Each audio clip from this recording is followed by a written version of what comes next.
Welcome to the Miracle Number 7 podcast. I'm Libby McGugan and this is my partner, Graham McKeever. Hello. And in these podcasts, we're going to take you on an inspirational journey from sudden diagnosis to self-discovery and healing. And just a reminder that we don't offer medical advice in these podcasts. This is simply our personal experience on this journey designed to inspire, educate and inform. Correct. Yes. And just to pick up on last week's episode on radical nutrition, we just want to say a special thanks again to Lubna Care, whose support has been ongoing and is ongoing through all the phases of this journey. And she's been an incredible guide and inspiration and rock throughout the whole thing. So thank you, Lubna. Yeah, thank you, really Lubna. do appreciate all your support and efforts and patience and unfailing guidance. So thank you. No, that's absolutely correct. Lubna's been amazing. And also, before we get started into this week's podcast, which is about meditation. So grab your cushion, get your blanket around you, burn your incense sticks. No, you don't need to do any of that, honestly. I'd just like to, from both of us, just thank you all for your support, massive support since we've started these podcasts. It felt like a bit of an odd thing to do to begin with because of having the diagnosis that I was given. I was a bit on the fence whether, it would be a good thing to do, but we're getting great feedback from you guys for the sharing that we're doing, and it's just lovely. So thank you, particularly the people from back home up in Stornoway.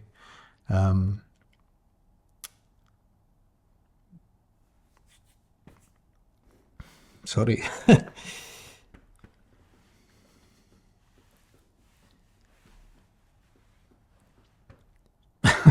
Goodness, it means a lot. It means so much. So yes. As you can see, the emotions are still near the surface, which wouldn't be surprising anybody. But anyway, yes, thank you very much indeed for everything, all the feedback and the lovely comments that you keep making. So yes, thank you so much. So in this week's episode, we're going to discuss meditation. And meditation, I'm sure many of you already do it. You're familiar with it.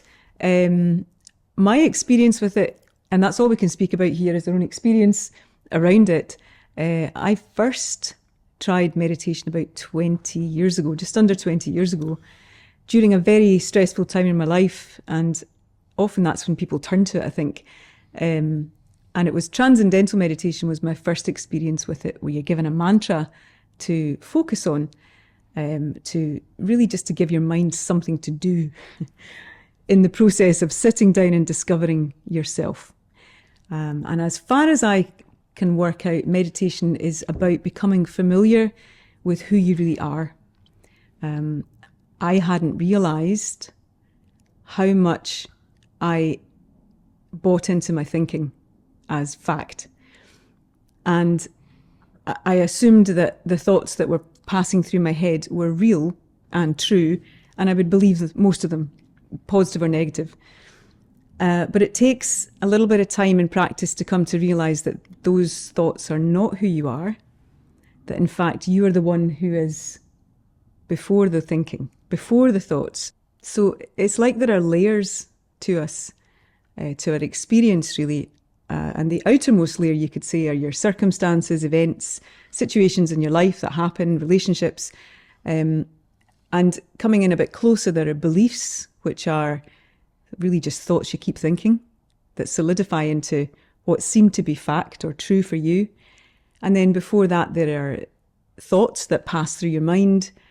And then at the core of you, who you really are is the center point, the still point, which is this place of unchanging stillness and observation. And that is really the space that I've certainly found in meditation, where you can kind of step back into the eye of the storm.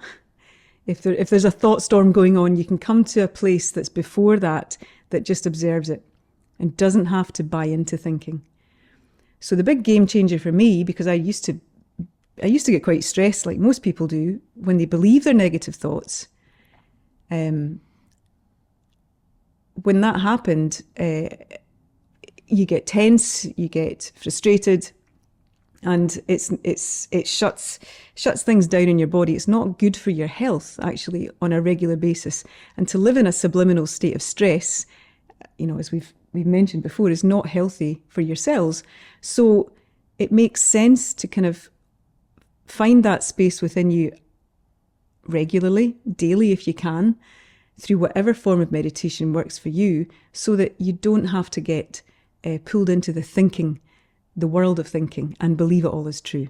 Because it's not true. It's made up.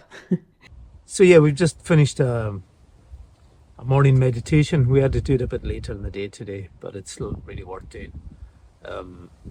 It's so important. I mean, 3 months ago, I wasn't meditating at all. I was doing yoga.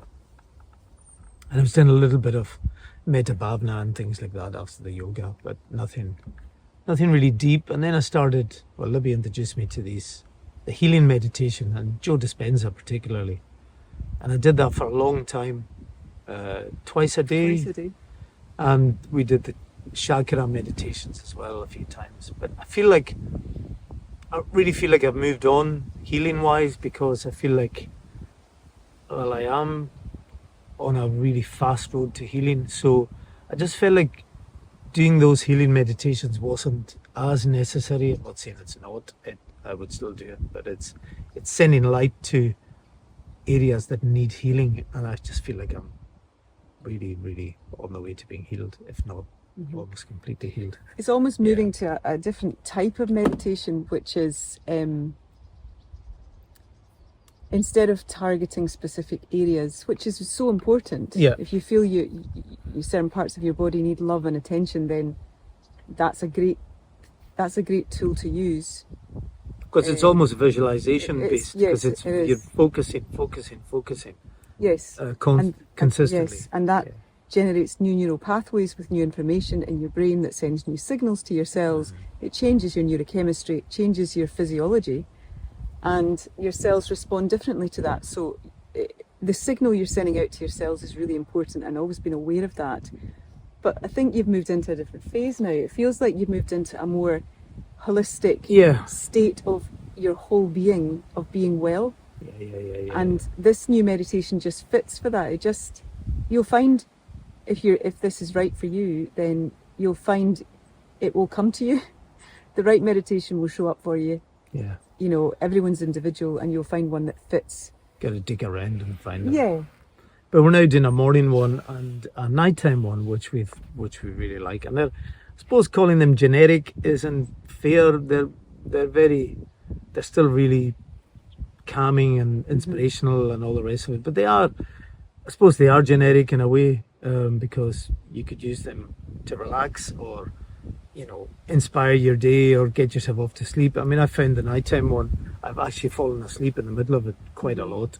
So but that's okay. I mean, your subconscious is still listening. Yeah. It's so fine. we just made this video just to, again, underline the importance of meditation, and I'm just going to keep doing it. I know Libby's been doing it for years, but I really want to enhance and embrace and explore meditative techniques much more. I really do. I really want to get into it much more, because I find it's just amazing. I think you find when you start, at least for me, I find, maybe you too, that you do it and you think, what's the point? And you can't feel the benefit of it initially, but it's like an investment. You keep adding to the bank every day, and then suddenly you feel a jump, and you feel a change in state where you're much calmer and much more, I don't know, it's like an expanded awareness, much more connected, much more at peace, and much more in touch with your own intuition and your own guidance. So it really helps with any decision making you're going to have to deal with in life, I find, because you're clearer, your mind is clearer, and you've got access to higher quality information. Yeah. It just helps me farting more, to be honest. I'm kidding. I'm joking. I don't think that has happened. One of the downsides of having bowel surgery. I'm sorry, there's a lot of wind, a lot of gas, but we're now celebrating every fart. Every part. It's all good. That's the way it is. That's good. life. That's life. Yeah. Anyway, on that note, when you're faced with a diagnosis like I have been, it exacerbates all of the things Libby's just been talking about. So, you have to dig a lot deeper in order to find that place of stillness, if you can, because your mind is spiraling out of control with worry and fear of death and disease and what ifs and why me's and all the rest of those things that we've discussed and will continue to discuss. The why me's aren't as regular for me anymore, because I will come down to this later, but as part of the affirmations that I decided to adopt, I started actually sending love to my cells that were cancerous rather than disliking them or feeling anger towards them, and that's a big step. That was a huge step for me in getting into the zone, if you like, of being able to meditate properly. It's taken me years to. So I've been doing yoga for 10 years, Ashtanga yoga, and as part of all yoga practice, you lie down at the end of your practice and you absorb all the goodness that you've created, the heat in your body and it's an amazing feeling. But I hadn't really done any actual just meditation on its own prior to this properly, and I'm still learning. It's a real learning curve. We all are. Well, we both are. Yeah, absolutely, and you always are. Yeah, you're never going to learn it all. And all the meditations I've been doing are guided meditations. So we download meditations from an external third-party source, which we'll put links to. It's a guy called Dispenza who's fantastic, really, really amazing. And we can go into this, but there's a lot of scientific evidence. He's very science-based, and he looks at how meditation changes your neural pathways and it rewires your brain. There is proof. And you can go into that a bit more, Libby, obviously. But yeah, there's Joe Dispenza's done some incredible work with what were initially skeptical neuroscientists and neurobiologists. But he runs these big retreats for people. He's been using meditation himself over the years, and he understands that the body can heal itself, and your mind is a huge part of that. So getting your mind aligned with healing thoughts and healing frequencies, really to assist and to open up your healing has been his path. So he's been working with these scientists who have been studying people at these retreats, and they're showing really quite incredible evidence now of changes in brain mapping on scanning and EEG monitoring, and so brainwave activity changes, immune function changes. The immune system is boosted significantly with regular meditation, and people are now showing radical changes in their lives from conditions that were not considered to be curable. So the evidence is there. We know intuitively that when we feel better, our bodies are healthier. They just function better than when we're stressed. So we know that intuitively, but the science is now catching up and backing this up. Yeah. And it really helps to know that, I think. And it feels like there are two different worlds. There's the science world and there's the spiritual world, you could say. Yeah. But they're actually speaking the same language. Yeah. They just need to get in the same in different room. dialects. They need to get in the same room more often, And now this work is beginning to bridge that gap, which is great. But certainly, all the people I learned from that I mentioned before, who had made incredible recoveries, used their own form of meditation, whether it was visualization or repetition or imagination as a really key part of their healing process. Repetition was key. It's not just a case of doing it once or twice and that's it. It's work to reprogram things from the inside out. Well, Joe Dispenza talks about that in one of his podcasts, actually. He talks about it's all very well doing a meditation for an hour, but then if you're a wreck for the other 15 hours, it's counterproductive. It's about trying to continue with that feeling for the rest of the day. And that's the hard part as well, I think. But to go back to the beginning of, our podcast, the reason we want to talk about this is it's one of the things Kathy Grout Yes. Said to us. The three key things are get your head straight, take good things into your body, and then detox. Yeah. And getting your head straight, meditation's part of that. And it's not for everyone, I suppose, but I mean,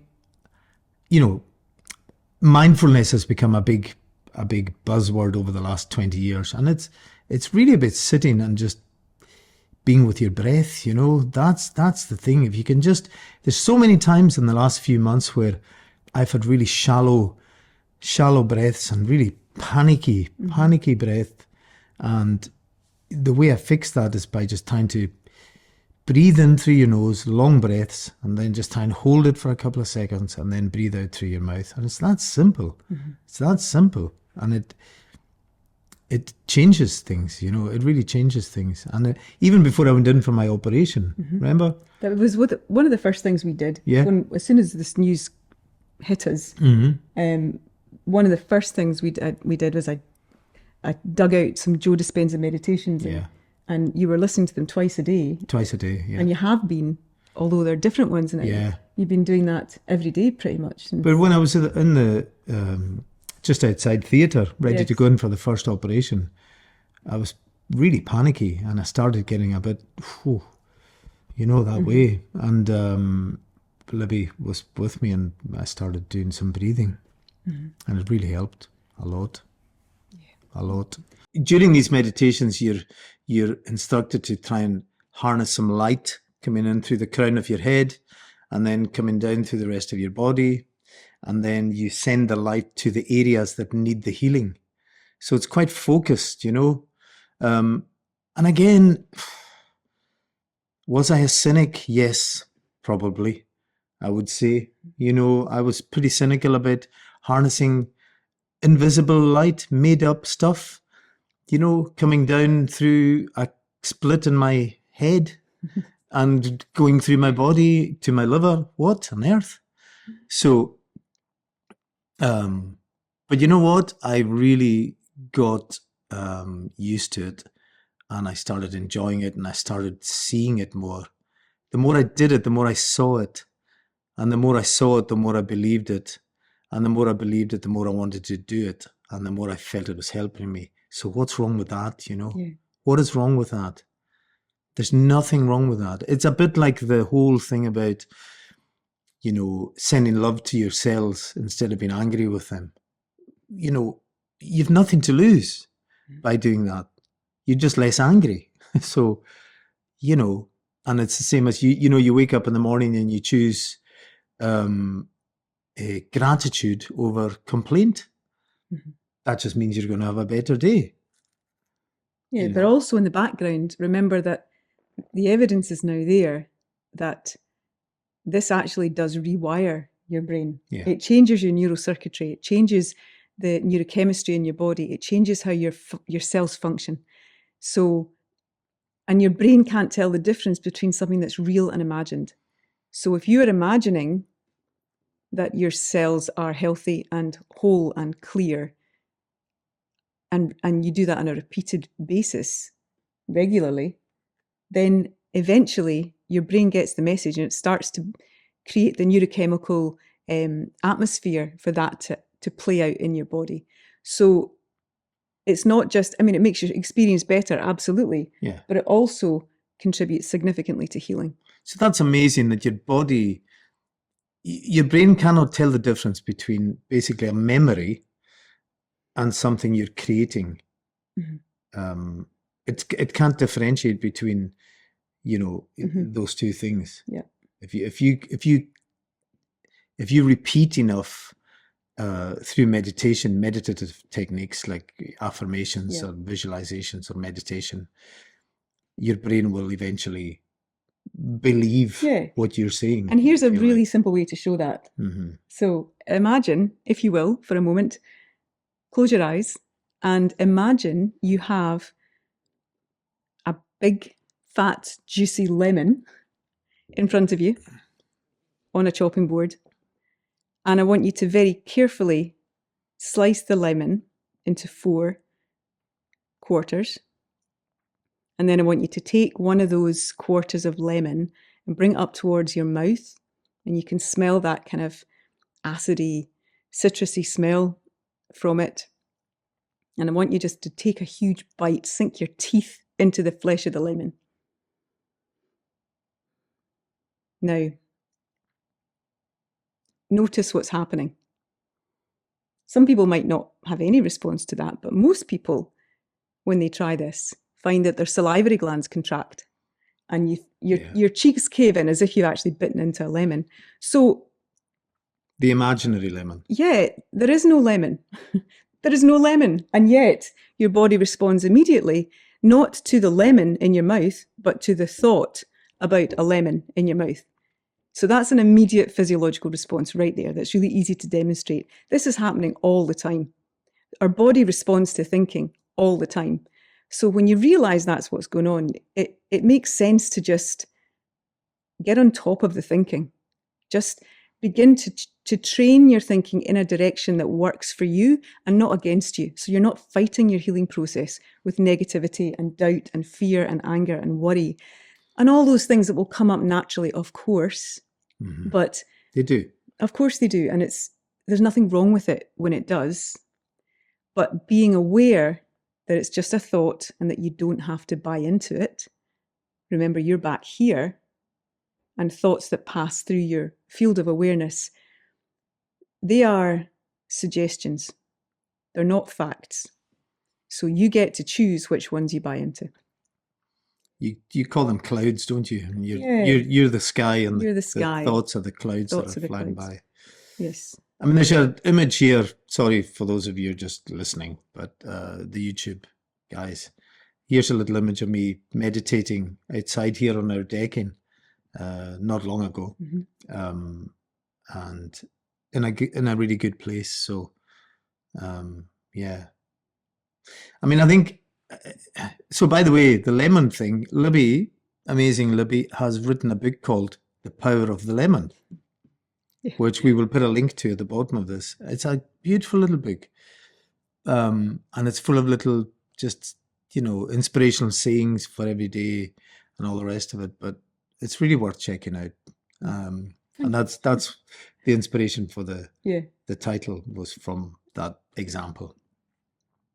So going back to the meditation, it's been an evolving process. I mean, if bring us right up to date, today, Libby and I had to go down to Greenock first thing this morning to drop my daughter to college, which was fine. And we went for a coffee, and then we decided to do this walking meditation that Libby had downloaded. Again, from Joe Dispenza. He's not the only person that does this, by the way.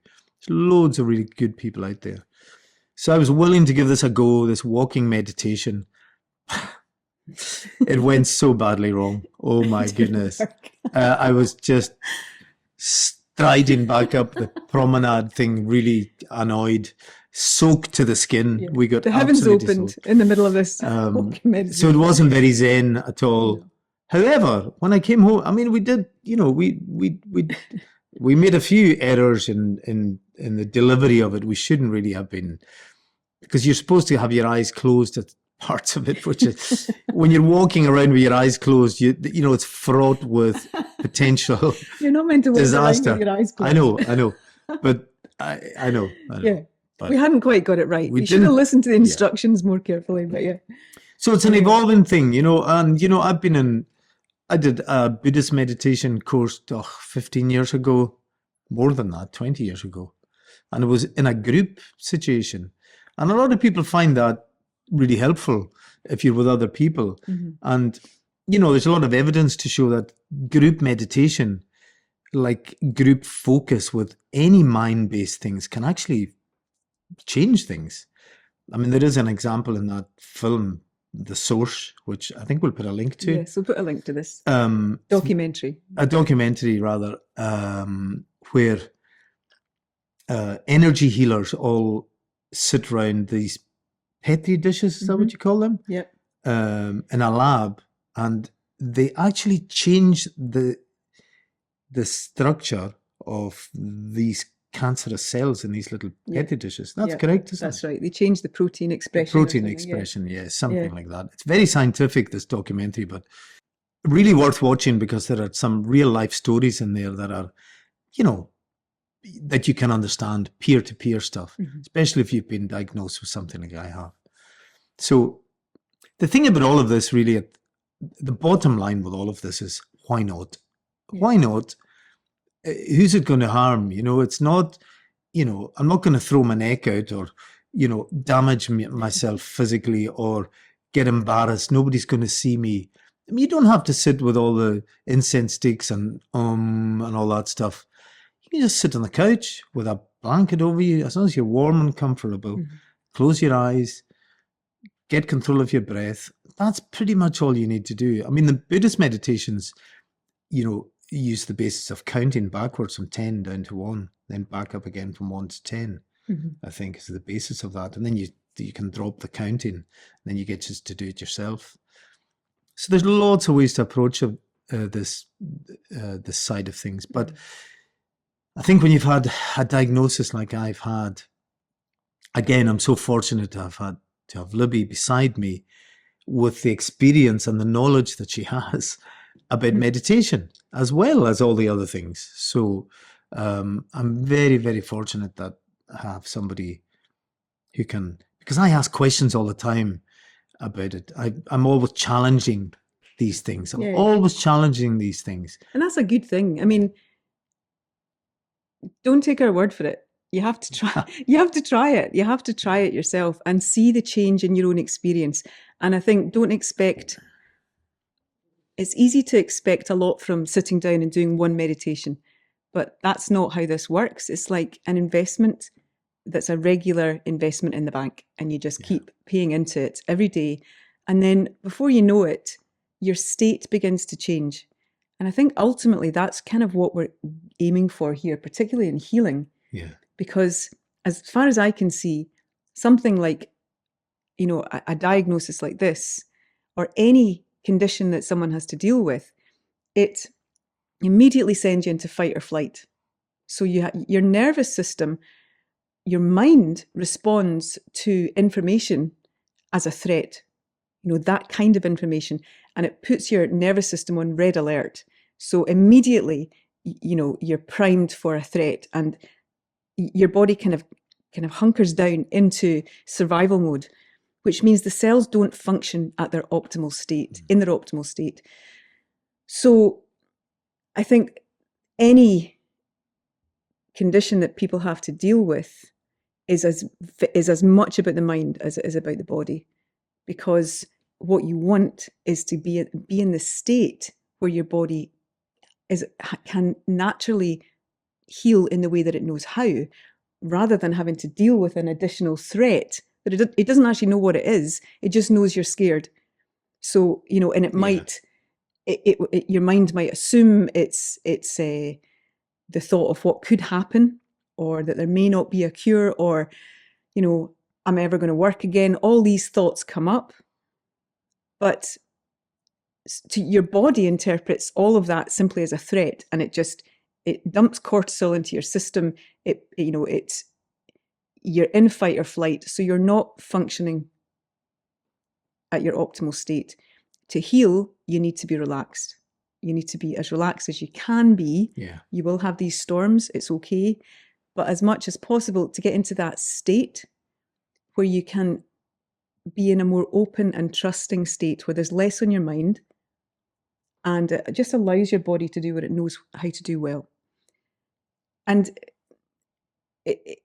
again, meditation, looking at it kind of simply, we live in a world of thought and we don't realize it. Most of the time, we kind of bump around thinking that we're dealing with the problems of the world. We're dealing with the condition, the relationships, the finances, the situation, whatever it is.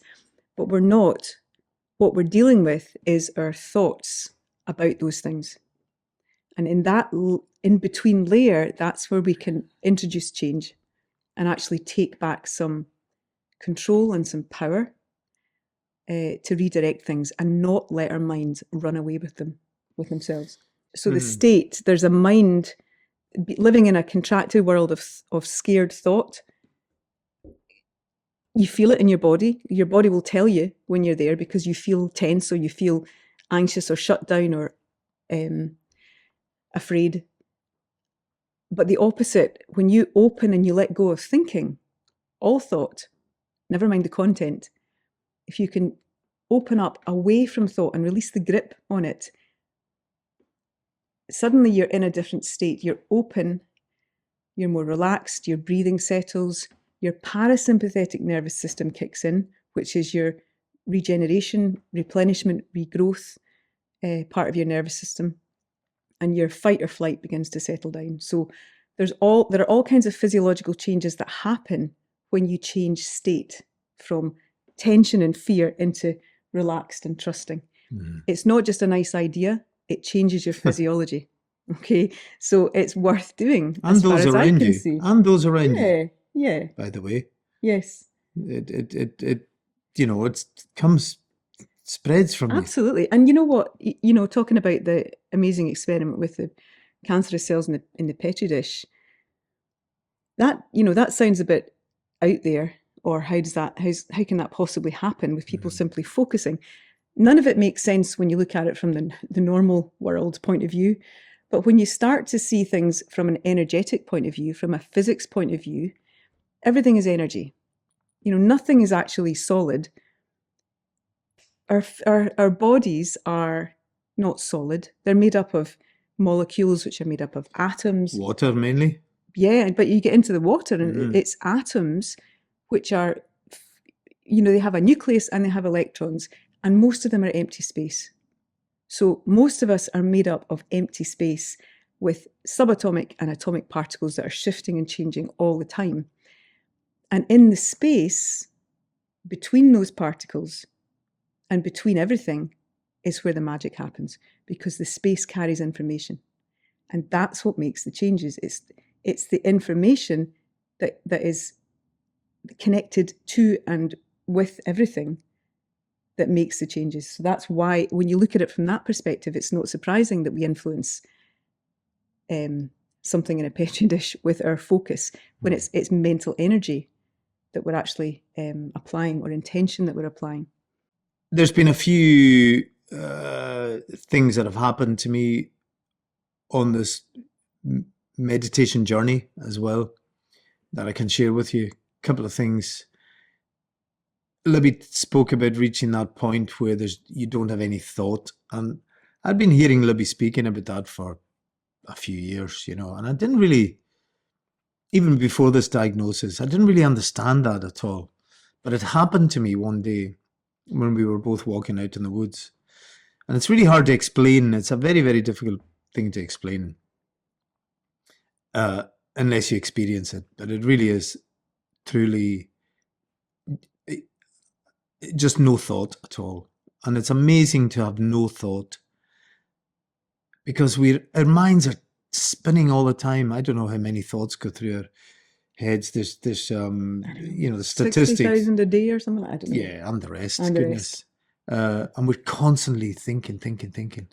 And it's an amazing thing to feel none of that, to feel no thought. It didn't last very long, but it happened, and it was lovely, The other thing that's happened recently is, because of this medical thing I've been going through recently, with my little bump in the road with this gallbladder inflammation, I've kind of gone. I went off the meditation thing a little bit, and all the affirmations, and a lot of things actually. I kind of took stock again. I really had to. I hit a bit of a dark period, to be fair. But just last week, I think it was, we sat outside. And again, it's if you can be outside, even if it's not that warm, with a blanket on and a hat even, we were wrapped up like, you know, just totally like we were going to the North Pole.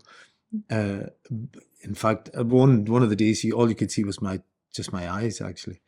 But it's still worth being outside, isn't it? Getting the fresh air. But anyway, I was sitting outside, and we started this gratitude meditation that we do in the morning. It's only 10 minutes, isn't it? And as part of it, quite early into it, it asks you to put your hand, if you feel comfortable, to put your hand on your heart and start feeling, focusing your breath on your heart. And it's like a warm light when you breathe in. And then as you breathe out, that light goes through the rest of your body. So you're creating this energy within yourself. And I had done that meditation a few times, but I hadn't ever put my hand on my heart. So I did this morning, and I hadn't meditated for a while. And tears streamed down my face instantly, because I made this other connection with my own body, with my heart. And that was really powerful anyway. So, it was powerful stuff. Really. Yeah. And simple, really simple, but really powerful. And again, I think that's one of the benefits, one of the many benefits of meditation, and probably the whole point, is to connect you with your true nature. You know, we're not the identities that we think we are. We have these roles that we take on, or identities that we assume that we are, our personalities, which is really down to repeated thinking about ourselves that we've gathered ourselves and from other people. But they're kind of out, a wee bit further out from who we actually are, or what we actually are. And it's only when you come into that space, you find a level of peace and connection and love that it's just unblemished. There's no judgment in it. And it's a state and a knowing that that's who you are in your truth, in your true nature. So meditation is one way to get that, is one way to find that space and to let go of all the assumptions. We're very good at giving ourselves a hard time. That's easy. And we could have done better, and criticizing ourselves and the world and wishing it was all different. But when you cut through that and all the noise settles and your mind just gets quiet, you find yourself in a space where everything's just the way it should be. And that's your true nature. So to me, that's the point of meditation. Yeah. I was just thinking, I was having a laugh thinking there. 40 years ago, when I was living up in Stornoway, working out in Arnish, as a plater, if I'd gone up to one of the lads and said, "Oh, I was thinking about doing a bit of meditation tonight," they would have probably crossed the yard to get as far away from me as possible. It wasn't a very popular thing where I grew up and in the era I grew up in. And I think people are much more in tune with their own minds and their own mental health as well. Mm-hmm. There's a thing it's okay not to be okay, all that kind of stuff. I think we're much more tuned in to ourselves, particularly men from the west of Scotland. Male has the classic, kind of stiff upper lip. Just keep going. Mm-hmm. It'll be fine, But actually, it's not going to be fine. You need to embrace this stuff because it's important. It's really important, And whether you have a diagnosis or not, it doesn't matter. You should do it. You should try it. I would highly recommend it. So there's a freedom that comes with this in realizing that we're part of something much bigger. You know, we're connected to everyone and everything. We're not on our own here. And that connection, albeit it's energetic, but we are all intimately connected, and we're part of a system that is infinitely intelligent. And when you begin to realize that, you realize you're not the one driving the car. Actually, we think we are, but it's like one of those, remember those kiddie steering wheels we used to get, stick them on the dashboard and you'd believe you were driving the car as a kid. You stick your feet down on the floor. That's right. Like the Anthill mob. Yeah. Penelope pit stop. Something else is driving the car. The intelligence behind life heals our bodies. It brings us fresh thinking.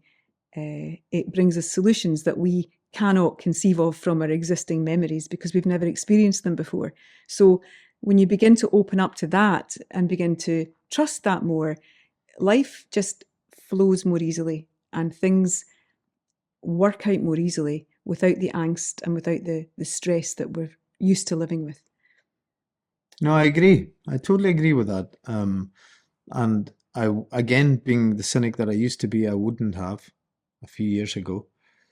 But I do. Libby trusts that things just follow on. If you just open up and trust, and that's what I'm learning as well. It's just to try and relax a bit with things. Don't try and force things, because what's the point?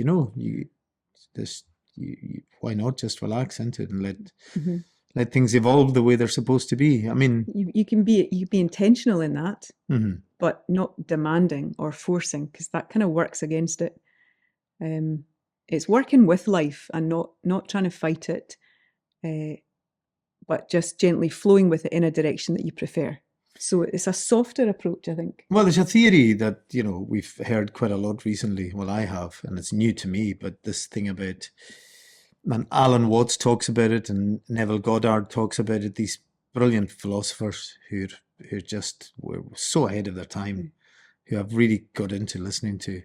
And they talk about this thing about the people that were supposed to be laid in your path are there for a reason. It's all supposed to be happening for a reason. If you just relax and let it, and that's certainly happened since this diagnosis. As we keep referring back to the circle of healing power, all those people have just arrived out of nowhere, really, and just it's incredible. And we'll keep talking about that as we go through these podcasts. Yeah. It's amazing. It needs us to be open to it, though.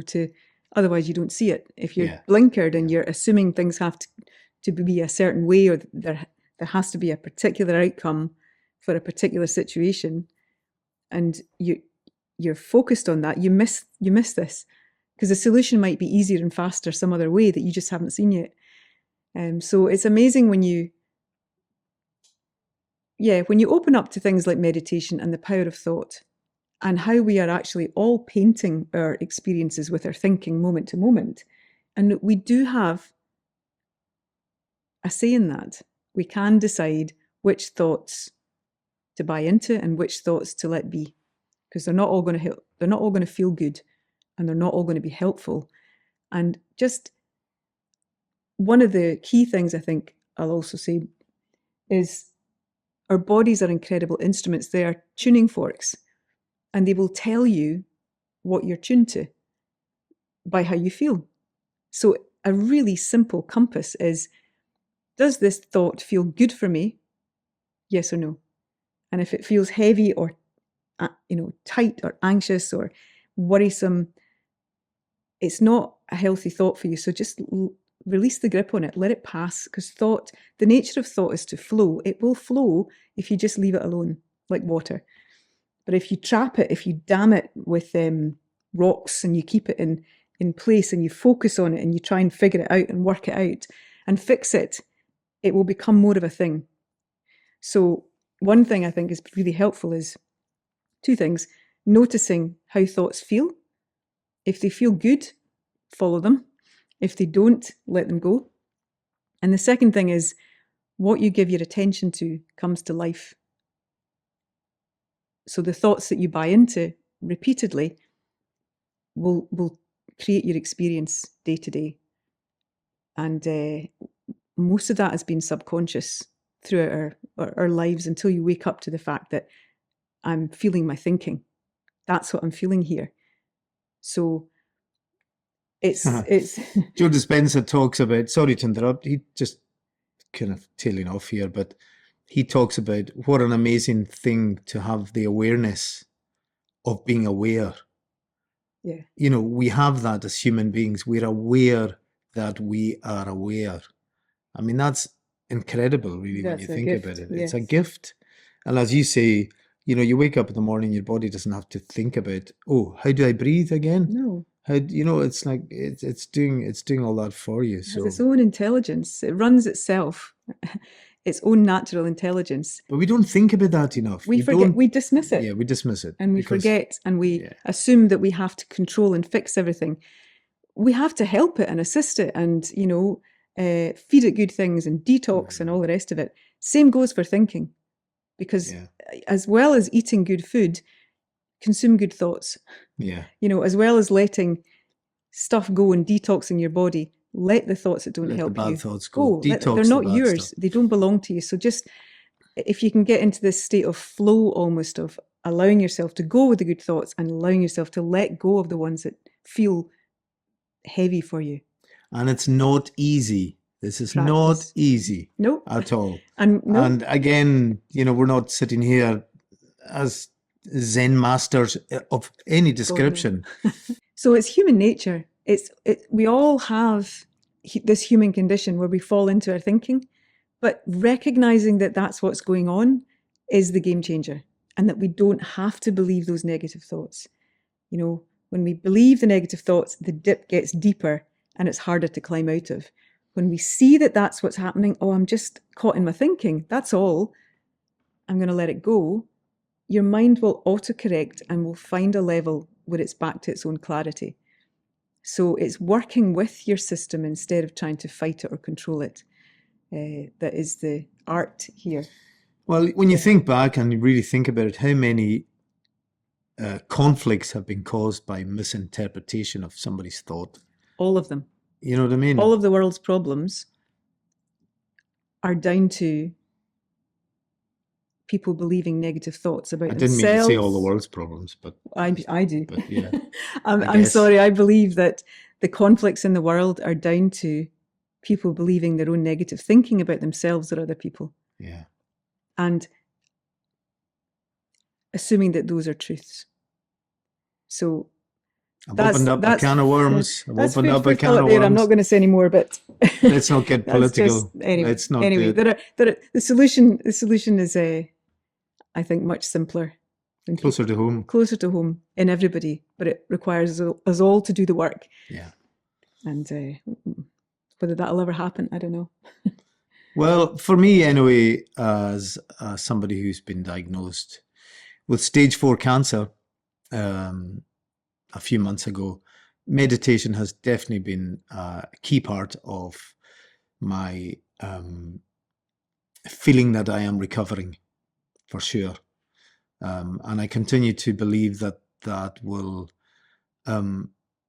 continue to help my recovery. That's all I can do. And I'm not going to give up on it. You know, I hope to be healthy and well and clear of this one day soon.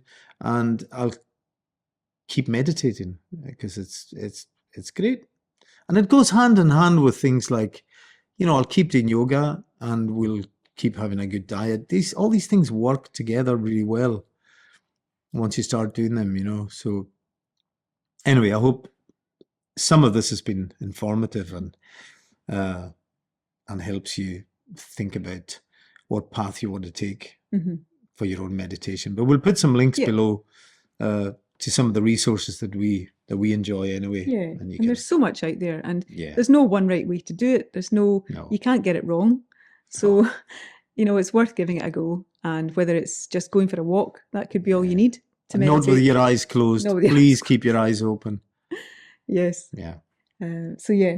So in next week's episode, we're going to be talking about detoxing the mind and the body, and we'll get into some details about what we've been up to around that. So that'll be interesting. Yeah. That'll be That'll illuminating. Be yes. Yeah. Okay. Okay. So thank you for listening, and we'll see you next time. Thanks, everyone. See you.